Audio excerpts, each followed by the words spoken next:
In a dark part of space, where stars were far apart and help was even farther, a group of young human cadets flew quietly through the black sky. Their ship was small but strong. They were not soldiers yet, just students in training. They were learning how to fly, how to work as a team, and how to survive in places where most people would be afraid to go. These cadets were brave, curious, and full of hope. They trusted their instructors and believed nothing bad would happen to them. But they were wrong. Far from Earth, in a zone no human ship had ever visited, the Threx Dominion watched them. The Threx were a cruel alien empire. They didn't care about rules or peace. They believed in control and power. They ruled many planets and had taken over other species without mercy. To them, humans were just weak creatures from a distant world. They thought humans talked too much, helped too much, and felt too much. The Threx did not like that. They believed fear was stronger than kindness, and they wanted the galaxy to obey, not question. The Threx had been watching Earth for some time. They knew humans were growing stronger. They knew humans had made friends with other alien species. The Threx didn't like this. They wanted to send a message that would scare Earth into staying away. So when they saw the cadet ship passing through a quiet part of space, they saw a chance. The humans weren't in a war zone. They weren't carrying weapons. They were just students. But that didn't stop the Threx.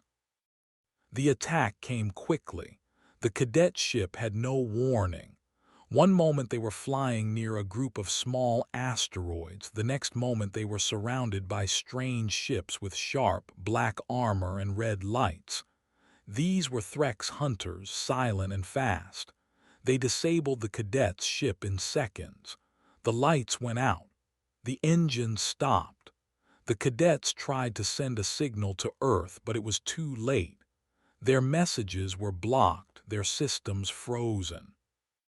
Then came the pull, a strong force that dragged the ship into a hidden space tunnel. No one knew where it led. The tunnel brought them to a secret place, a deep mine on a lonely moon that didn't show up on any map. It was cold and dark. The buildings there were made of metal and stone. Smoke rose from large pipes, and strange machines made humming sounds day and night. This was not a place for life. It was a place for testing and pain. The Threx soldiers took the cadets one by one. They didn't say anything. They didn't explain why. The cadets were tied down, examined, and studied. Some were forced to answer strange questions. Others were poked and tested with sharp tools. They weren't treated like people. They were treated like lab animals. Days passed, then weeks. Time felt slow. The cadets didn't know if help was coming. They began to lose hope. Some cadets stopped eating. Some cried quietly when no one was watching. They missed their homes. They missed their families. They missed Earth. But the Threx didn't care. They wrote down notes. They watched every reaction. They even tested strange weapons near the humans to see how they would react to pain or fear. It was all a game to them, a dark, twisted game. One of the cadets, a girl named Kayla, had been quiet since the beginning. She didn't talk much, but she watched everything. She noticed how the guards changed shifts. She saw where they kept their key cards. She saw which doors were locked and which ones weren't. Kayla didn't cry. She didn't scream. She waited. Kayla had grown up on one of Earth's outer colonies, where danger was part of daily life. She knew how to fix machines, how to sneak past sensors, and how to climb without making noise. She had joined the cadet program to learn more, to become stronger, and to protect her people. Now she needed every skill she had ever learned. One night, when the power flickered in the hallway, Kayla made her move. She slipped her hands free from the straps. She crawled under the bed and waited until the cameras turned. Then she darted into a vent, holding her breath. Her heart beat fast, but her steps were quiet. She moved through the cold metal pipes until she found a room with computers and files. She took what she could: maps, codes, names, anything that looked important. Then she searched for something more. She found it in a cage. It was small, with dark fur and bright green eyes. It growled when she got close but didn't bite. The Threx had been testing it too. It was fast, smart, and angry. Kayla whispered softly and the creature calmed down. She opened the cage. It followed her without question. Together, they slipped back into the shadows. Kayla found a docked escape pod near the back of the base. It was old but working. She powered it up, used the code she had stolen, and launched it into space. The stars rushed past her as the pod flew faster than light, heading toward Earth. Behind her, the Threx base didn't notice for hours. By the time they did, Kayla was already far away. Back at the secret lab, the Threx leaders were angry. They had lost one of their test subjects. Worse, they didn't know how. The cameras showed nothing. The systems were untouched, and the pod logs were erased. They thought the other cadets would tell them something, but the others had no idea. They only knew someone had escaped. That gave them hope, a tiny spark of light in the dark. The Threx tried to cover it up. They told their workers not to talk. They deleted files and erased data.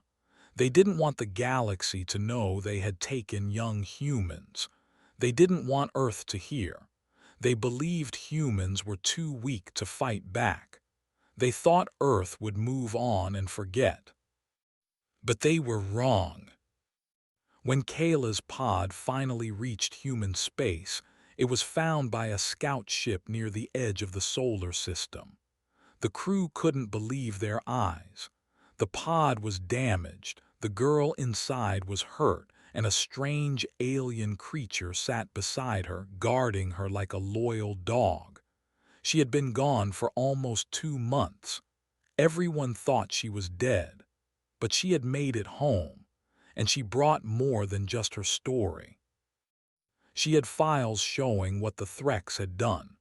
She had pictures of the other cadets. She had codes, maps, and plans. And she had the look of someone who had seen terrible things but refused to break. The humans who saw her didn't ask many questions. They just helped. Doctors treated her wounds. Engineers checked the files. Soldiers listened to her story, and leaders took quiet notes. They didn't scream. They didn't shout, but deep inside they were angry. Earth didn't send out news right away.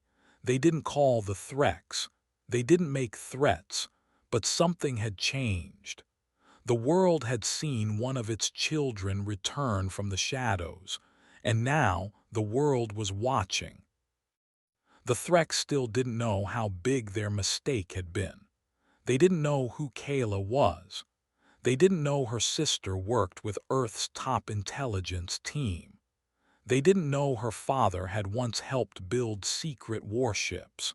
And they didn't know that the strange creature now living in Earth's labs was smarter than it looked, and maybe even deadlier.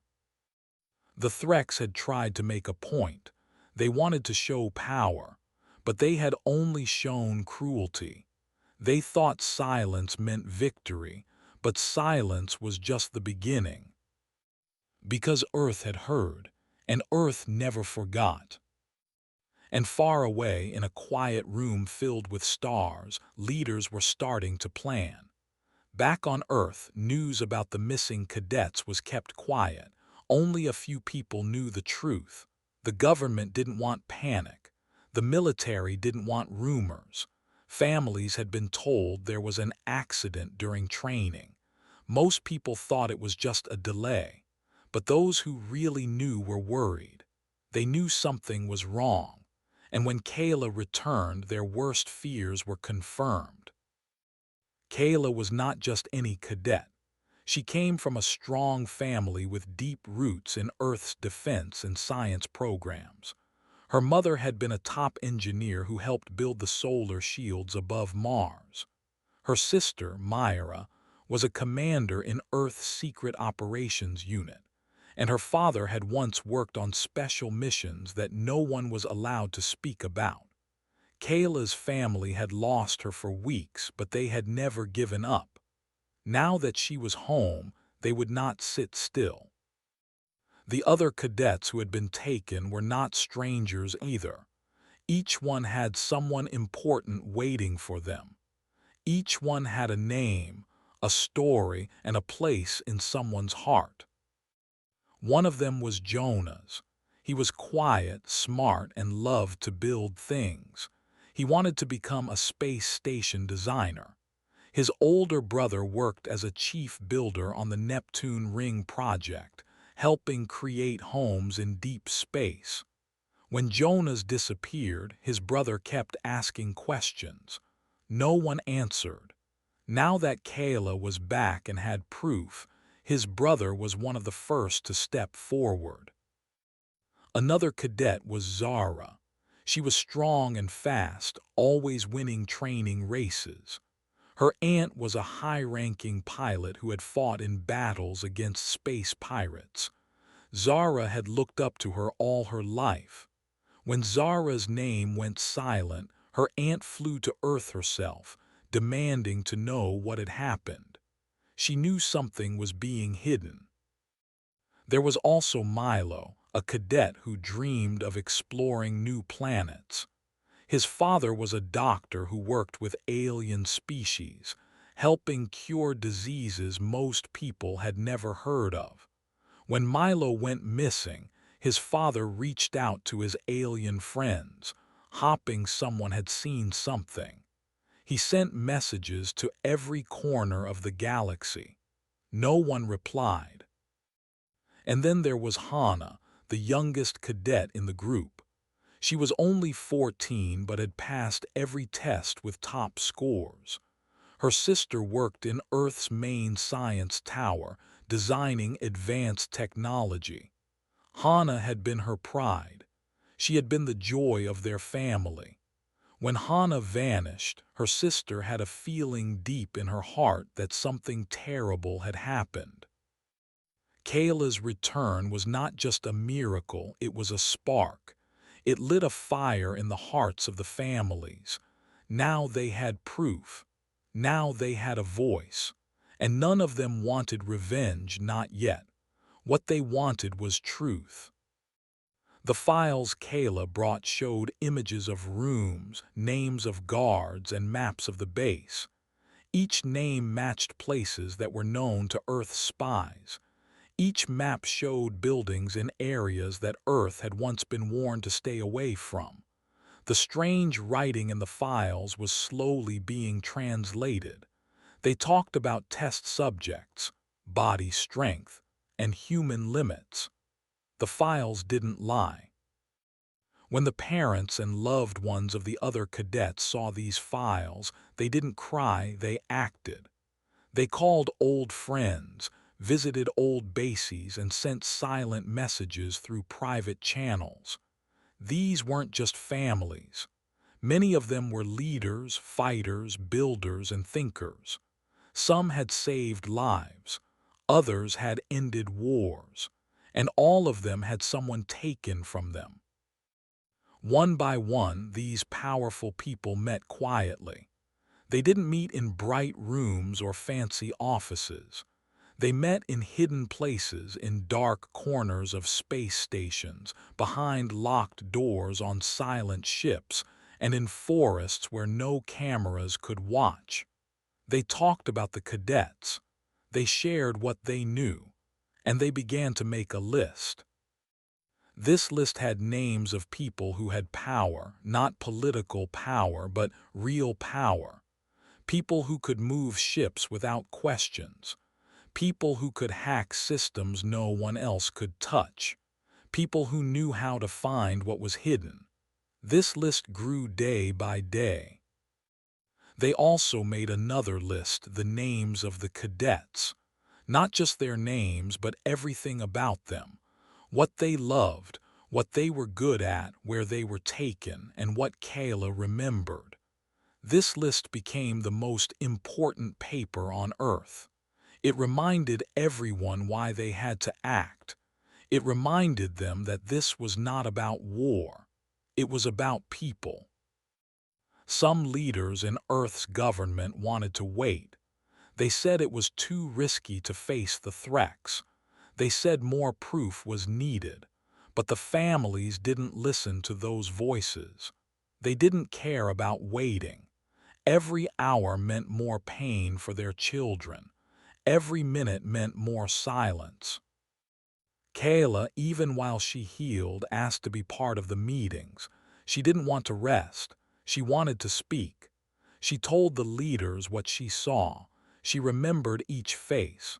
She drew pictures of the rooms and explained the paths she had taken through the vents. Her voice was calm, but her eyes were sharp. She had been through something no one should face, but she didn't let fear stop her. The strange creature she brought with her was also helping. Scientists studied it carefully. It was small but smart, smarter than anyone had guessed. It could understand simple commands. It reacted to lights, sounds, and even words. It seemed to bond only with Kayla. No one else could touch it, but it wasn't just a pet. Kayla said it had helped her escape. She said it had followed her because it had also been hurt. It had lost its own kind to the threats. Together, Kayla and the creature became symbols of what had happened. She had escaped, but others had not. And now the question was, what will Earth do? It was, when will Earth strike back? Some people on Earth who didn't know the full story began to hear whispers. They heard about a girl who had returned from deep space with secrets. They heard about a creature that didn't come from any known planet. They saw pictures of strange ships near Earth's edge that vanished before anyone could catch them. The public started asking questions. The government still stayed quiet. But under the surface, plans were moving fast. The people who loved the cadets were no longer just waiting. They were gathering. Ships were being fueled. Codes were being tested.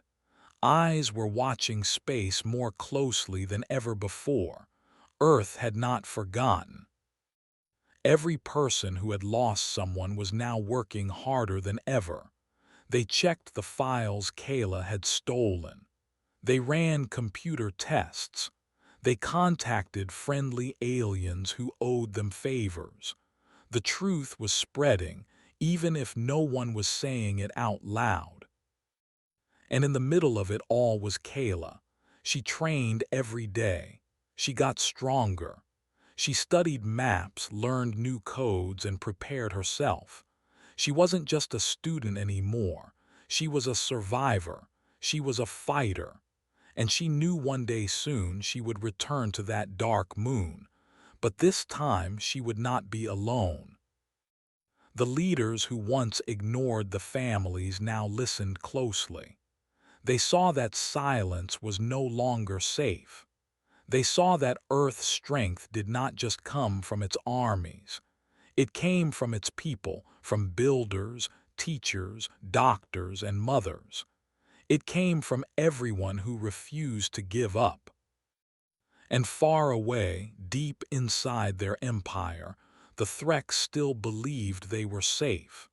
They thought the humans were weak. They didn't know that each cadet had someone who cared, someone powerful. They didn't know they had hurt the wrong people. But they were about to learn. The day began like any other on Earth. The sun rose over the tall buildings, shining on green trees and quiet roads. People walked to work. Children went to school. Shops opened and lights turned on in homes. But far beneath the ground, deep in a hidden command center, something very different was happening. A quiet storm was building. It was not made of wind or rain. It was made of people, strong, smart, and ready to act. Inside the command room, lights blinked on large screens. Maps of stars and planets filled the walls. Voices spoke in calm tones. Hands moved across buttons and touchpads. This place was not shown to the public. It was a secret part of Earth's defense system, and it had not been this busy in many years. Kayla stood at the center of the room. She was no longer just a cadet, she was now a leader. Her eyes were clear and her voice was firm. Around her stood soldiers, scientists, and spies. They had all heard her story. They had all seen the proof. And now they were ready to act. They didn't talk about if they should go. They talked about how. The plan was simple but dangerous. They would send a special team deep into space. Their goal was to find the secret moon where the cadets were being held. Kayla had escaped from there. She remembered the tunnels and the rooms. She remembered where the guards stood, where the cameras looked, and which doors could open with the right code. Her memory was the map they needed. The team would not go in a large army. That would be too easy to see. They needed to be quiet. They needed to be fast. So Earth's best builders created a special ship. It was small and quiet, made to hide in space. It could change its shape to look like other ships. It had shields that blocked scanners. It could jump through space faster than most engines. This ship was called Shadow Flame. Only 10 people would ride on Shadow Flame. Each one was picked with care. Each one had a skill that was needed. Kayla would lead them. She knew the way. Beside her was Myra, her older sister, who had fought in many missions and never lost. There was Zara's aunt, a brave pilot with sharp eyes and quick hands. Jonas's brother joined, bringing tools and machines that could fix anything. Milo's father came too, with his deep knowledge of alien places and creatures. And Hannah's sister brought powerful tech she had built herself, including a tiny drone shaped like a bird that could fly silently through halls and send pictures back. The rest of the team was made of trusted experts. One was a quiet man who could break into any computer system. Another was a woman who could speak many alien languages. There was a medic with calm hands and a brave heart, ready to help the cadets when they were found. And last was a strong guard who had once survived a battle where everyone else had fallen. He said little, but his eyes said he was ready for anything. Before they left, the team trained every day. They ran through narrow halls built to look like the moon base. They used flashlights and moved in the dark. They practiced hiding, climbing, and fighting. Kayla showed them the patterns of the Threx guards. She told them where the cameras blinked. She explained how the walls sounded when something moved behind them. Every little detail mattered. Above them, Earth watched. The leaders said nothing to the public, but they knew this mission had to work. If it failed, the Threx would know Earth had acted. There would be no more hiding. The galaxy would take sides. But if it worked, if the team saved the cadets, then Earth would show its true power. Not the power of big ships or loud threats. The power of love, courage, and family. Finally, the day came. The Shadow Flame stood ready. It hummed softly, its dark body glowing like coal in the night. The team wore suits made of light armor and soft fabric. Each suit held tools, food, and tiny devices to help them stay alive. Kayla stood at the ship's ramp. She looked at her family, her team, and the stars above. She took a deep breath and stepped inside. The doors closed. The ship lifted gently into the sky, silent and smooth. Then, with a bright flash, it vanished. The trip through space was quiet. No one played music. No one laughed. They moved through the stars, jumping from point to point, using secret paths Kayla remembered. The Threx had once used these paths to hide. Now the humans used them to sneak in. Days passed. The team ate small meals, trained in low gravity, and checked their gear again and again. Kayla sat with the creature she had rescued. It still followed her everywhere, never leaving her side. It seemed to sense where they were going. It looked out the window with sharp eyes and made soft sounds when they got close to danger. On the sixth day, the ship slowed. They were near the hidden moon. Kayla pointed at the screen. "There," she said. A gray rock floated alone, wrapped in clouds and dark rings. Nothing looked alive, but Kayla knew better. Deep inside that moon, her friends were waiting. The team floated the ship behind a large piece of space debris. They turned off all lights and waited. A small camera drone flew ahead, moving like a dust speck. It showed the entrance to the base, a round door hidden in a crack in the rock. Two guards stood there holding strange weapons. Their armor was dark and thick. They did not speak. They just watched. Myra turned to the others. "This is it," she said. "We go in fast, we stay low, and we don't stop." Everyone nodded. They knew what they had to do. The ship moved slowly, quiet as a whisper. It reached the moon's surface and landed in a shadow. The team stepped out, boots touching the rough ground. They walked to the door, using a path Kayla had once taken. Every sound was soft. Every breath was careful. When they reached the door, Kayla pulled out a card she had taken during her escape. She slipped it into a small slot. The door blinked, paused, then opened with a soft click. The guards inside never saw them. The team moved quickly, using sleep darts and light shocks. In seconds, the way was clear. Inside the base, the air was cold. Lights flickered above. The halls smelled like metal and smoke. Kayla led the way. She remembered the turns, the floors that squeaked, the doors that were trapped. Myra followed, scanning each corner. The drone flew ahead, showing them what was around each bend. They found the first cadet in a small room with green walls.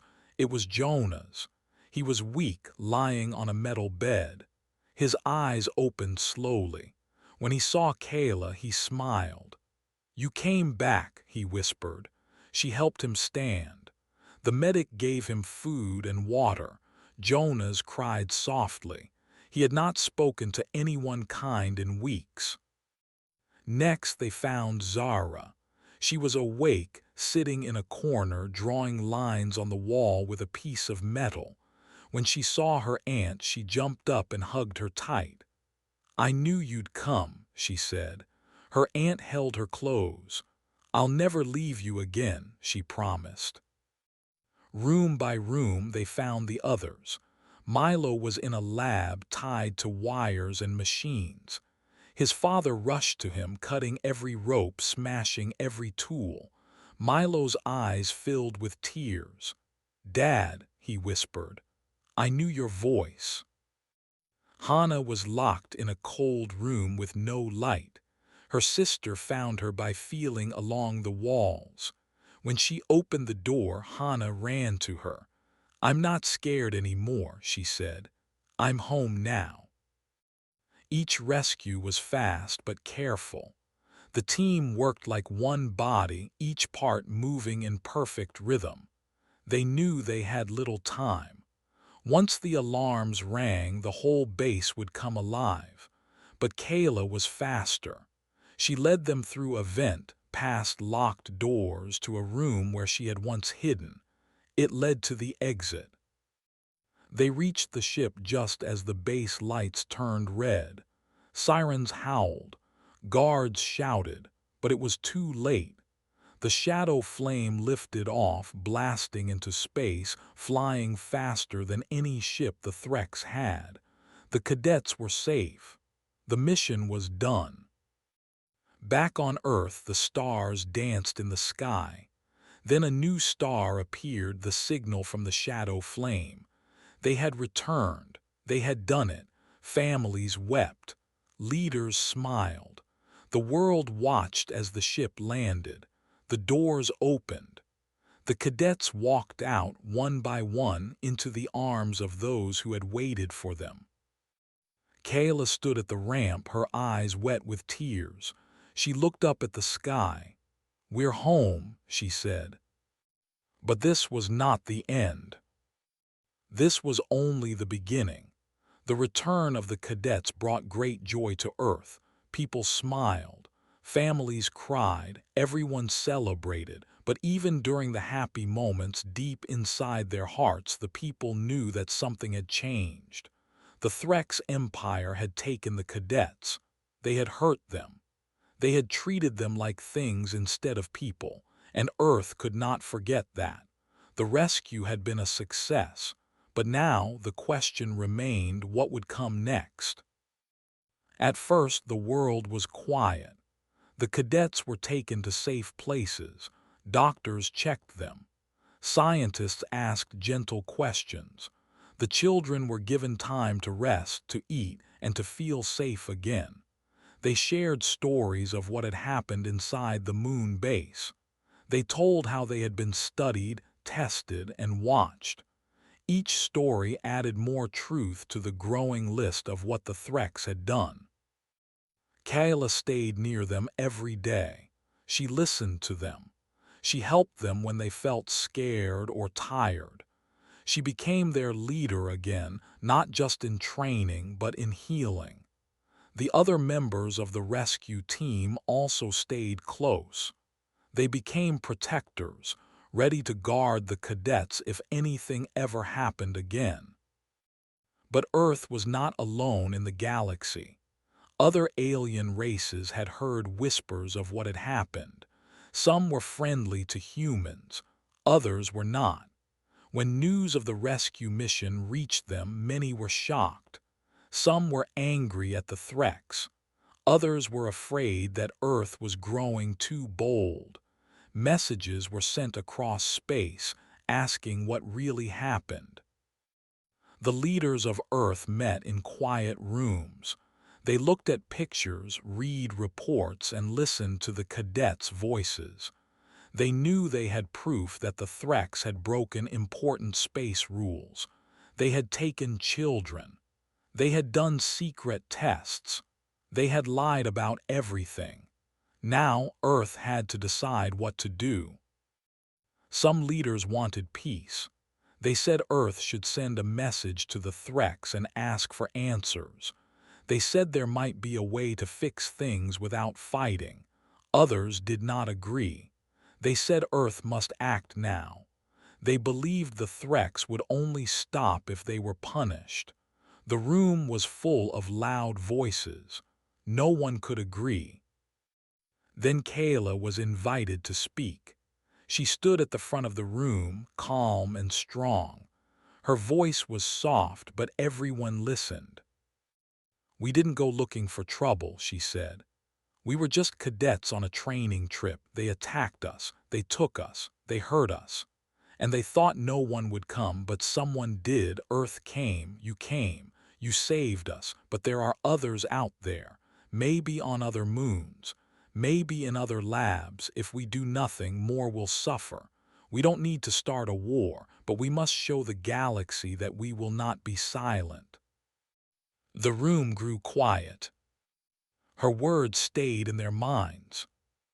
Finally, the leaders agreed on a plan. They would send a message to the Threx, clear and firm. They would show the proof they had gathered. They would tell them that Earth knew what had been done. They would ask for an answer, and while they waited, they would prepare for anything. The message was sent. Days passed. No answer came. Then one night a strange ship was seen near Earth's moon. It did not send a signal.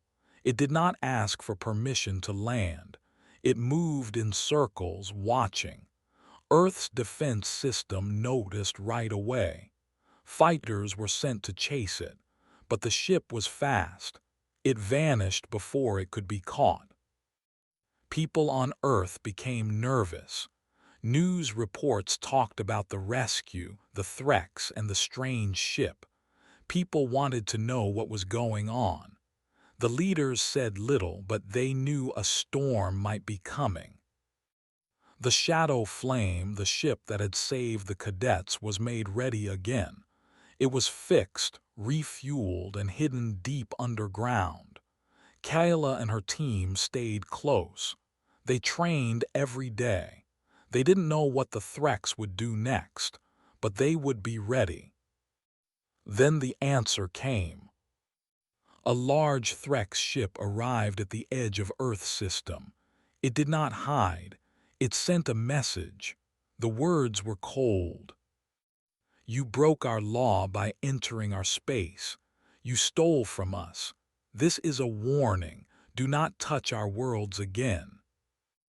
Earth's leaders read the message with careful eyes. They knew the Threx were trying to twist the truth. The humans had saved their own children, not stolen anything. But now the Threx were blaming Earth. A new message was sent in reply. You kidnapped our people. You hurt our children. If you do not admit your crimes, we will bring the truth to the galaxy. We will not be silent, and we are not afraid. The Threx did not reply. But they didn't have to. Because days later, attacks began. It started far from Earth, near mining colonies in deep space. Small ships were hit. Satellites went dark. Space stations were left burning. Each time no one saw who did it, but the signs were clear. The attacks came from Threx weapons. Earth did not wait any longer. A call was sent across the stars to every ally, every friend, every race that believed in fairness. Messages were shared. The proof was shown. The galaxy saw what the Threx had done. Some alien leaders were shocked.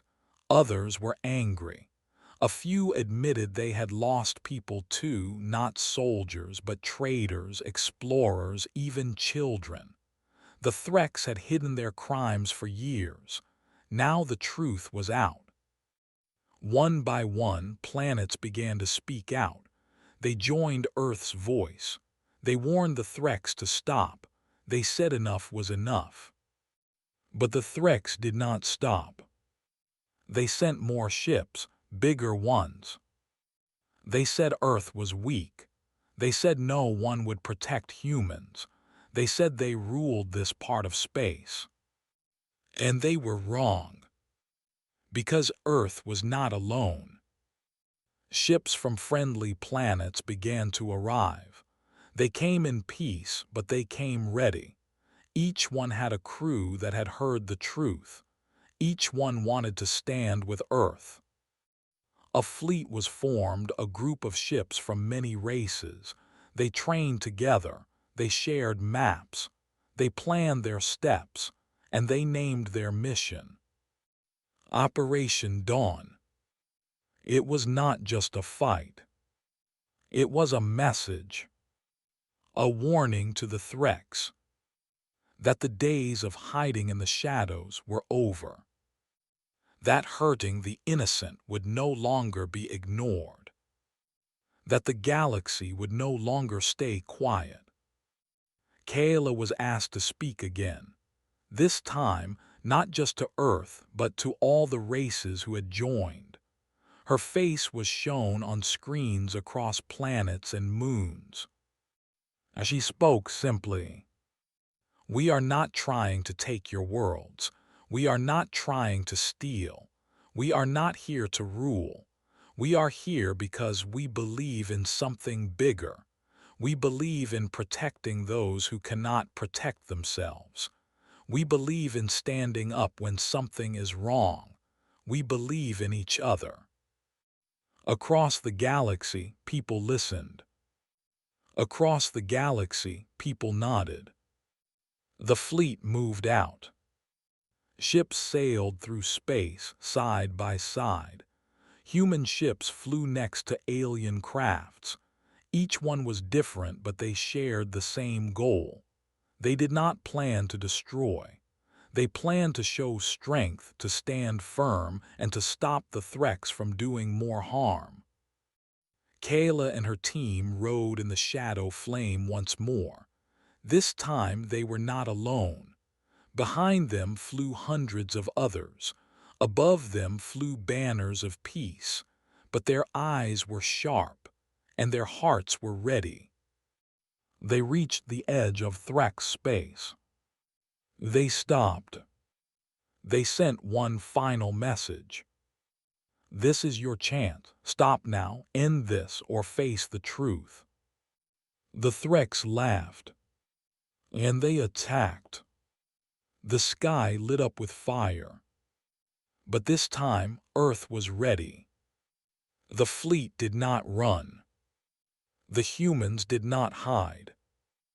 They fought side by side, humans and aliens, new friends made from shared pain. Kayla led her ship with skill. Myra flew beside her. The cadets watched from safe ships, now strong enough to cheer from behind, no longer afraid. The battle was not short, it was long and hard, but Earth and its allies stood tall. And when the smoke cleared, the Threx ships were gone. They had lost. And the galaxy knew it. The battle had ended. The sky, once filled with fire and light, was now quiet again. Ships floated like silent shadows. Some were damaged, but most were still strong. The humans and their allies had won. The Threx had pulled back. Their ships were broken.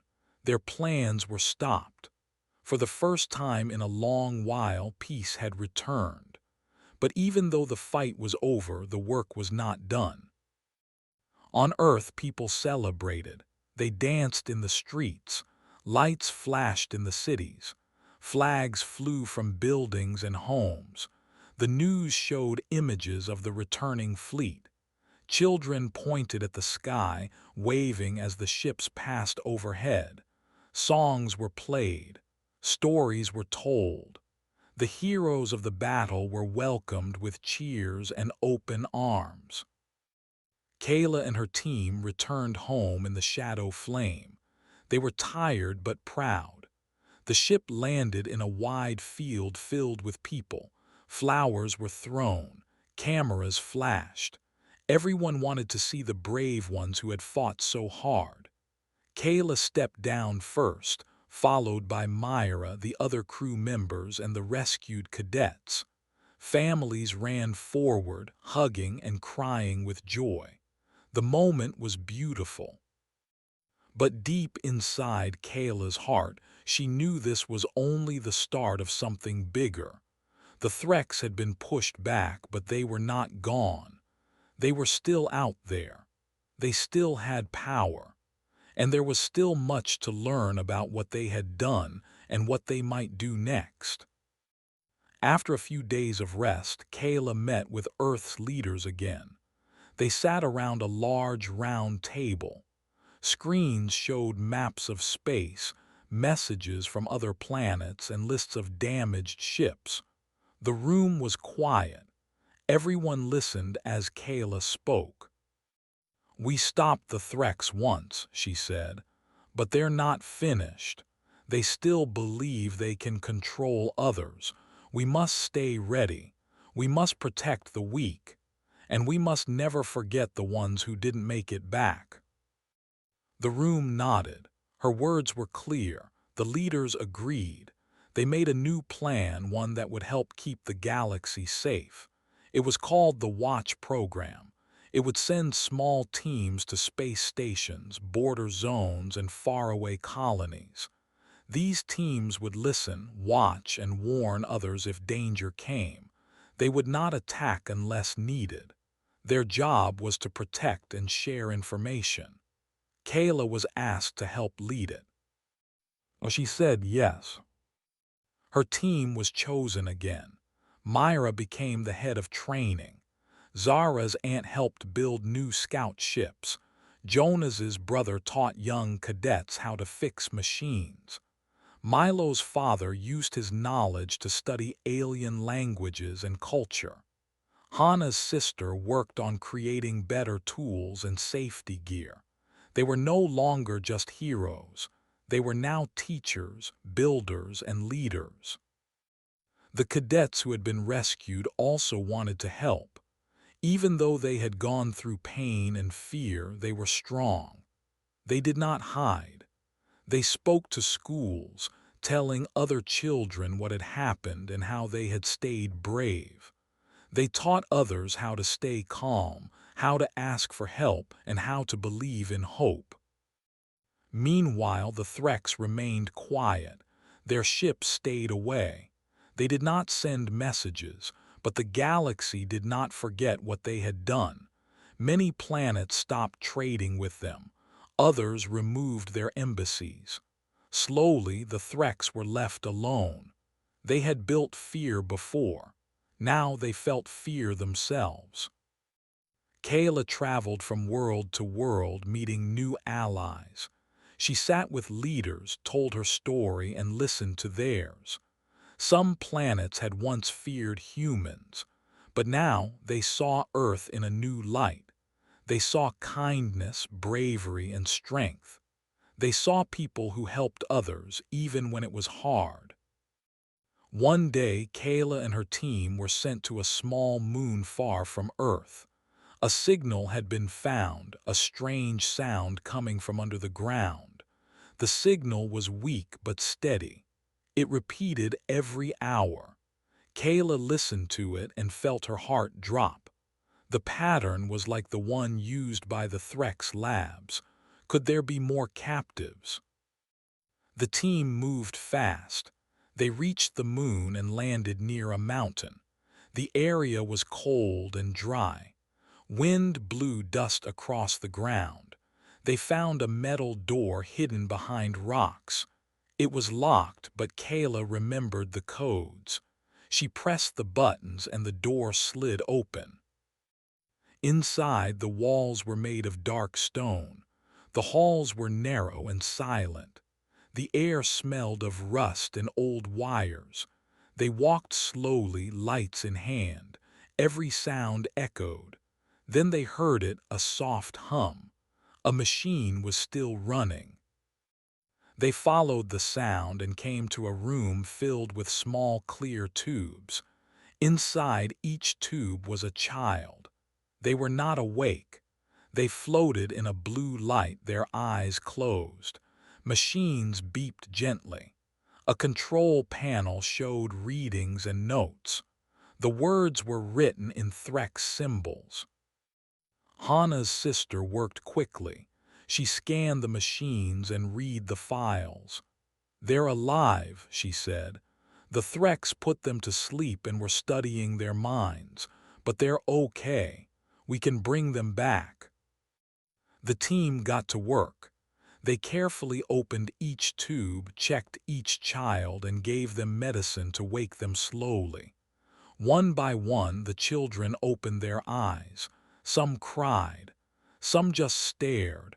But all of them were alive. They had been saved. Kayla knelt beside a small girl with red hair.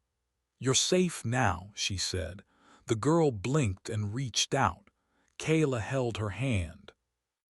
The team called for more help. A rescue ship arrived.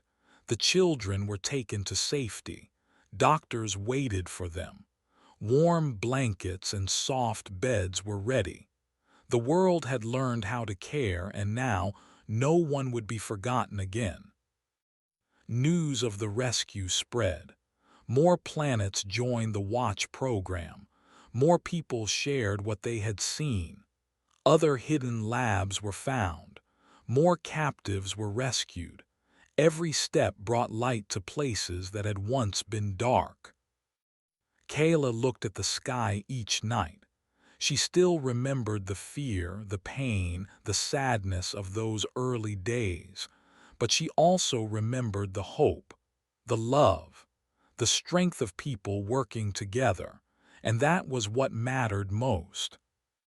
One evening, as she sat on a hill outside the city, a group of children ran up to her. They had heard stories about her. They called her Captain Kayla. They asked her to tell them a story, one from her own life. She smiled and nodded. She told them about the day she escaped the Threx base. She told them how she found help, how her team came, and how Earth stood up for her and her friends. She told them that being brave didn't mean not being scared.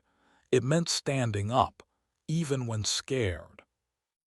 The children listened with wide eyes. When the story ended, one little boy raised his hand. "Will the bad ones come back?" he asked. Kayla looked at him gently. "Maybe," she said, "but we'll be ready, not just me, all of us, because we stand together now. And when we stand together, no one can push us down.